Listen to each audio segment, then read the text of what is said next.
troisième jour de parution pour les journaux de la presse écrite. Donc, vous pouvez y lire parmi les grands titres le sujet sur le retour des tribunaux de grande instance de Bogandé et de Tougan. À lire aussi la rencontre entre le président du Faso et l'équipe nationale de football à l'issue du match. La revue de la presse est signée Mariama Tamboura. À la une des parutions, la rencontre entre le président du Faso et l'équipe nationale de football.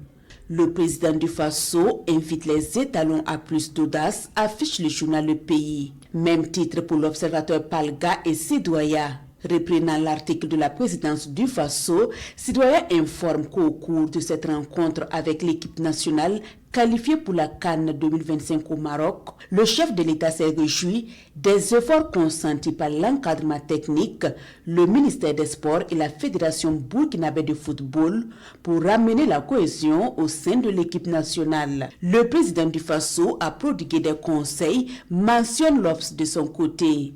Il faut vous mettre dans la peau d'un soldat, propos du capitaine Ibrahim Traoré, repris à la une du journal Le Quotidien. Les combattants suivent les matchs et les victoires les motivent. Chaque fois que vous gagnez, c'est beaucoup de vies que vous sauvez. Un jeune ne perd pas le moral, il a de l'espoir et il a confiance en lui. Autre actualité, dans sa parution du jour, le journal Le Quotidien accorde un intérêt particulier au retour des TGI de Bogandé et de Tougan.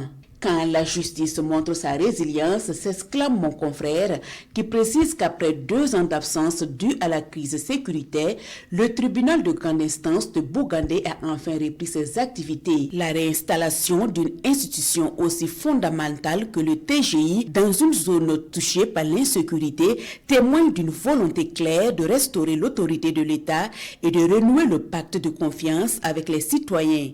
D'ailleurs, ajoute Le Quotidien, ce retour de la justice à Bogandé intervient quelques jours après celui du tribunal de grande instance de Tougan qui, après avoir été délocalisé à Koudougou, a réintégré ses locaux le 7 novembre 2024.